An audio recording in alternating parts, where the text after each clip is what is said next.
Saktong-sakto summer ngayon guys. Ito nga pala guys yung mini pool na may re-recommend ko sa inyo. Ayan guys, nabili lang namin online and masasabi ko sa inyo na maganda siya kasi nasubukan na namin. Ito, in-unbox ko. Ayan, may kasama siyang inflator. Tapos ito guys, yung 2.1 meter na pool. And maganda yung quality niya in texture nung pinaka rubber. Tapos ito nga guys yung inflator pump na sinabi ko sa kanya na pasunod kanina. Ayan guys. Tapos may tatlong modes na siya ng bala na pwede nyo gamitin. Pool 2.1 meter. Kulay pink.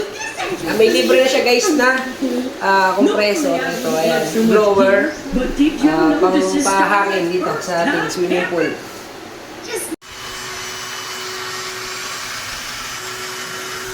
So guys, gamit yung libreng inflator pump. Ayan, tingnan nyo, hinahanginan siya. Mabilis lang naman siyang hanginan. Dalawang layer lang naman itong nabili natin. And swak na swak naman yung inflator. Kayang-kaya naman niya. So guys, ayan, napakadali lang lagyan ng tubig. Kasi kahit nasa bakuran lang kayo or nasa terrace nyo lang, pwede nyo nang gamitin. Lalagyan lang talaga siya ng tubig. And mabilis lang rin naman mapuno eh.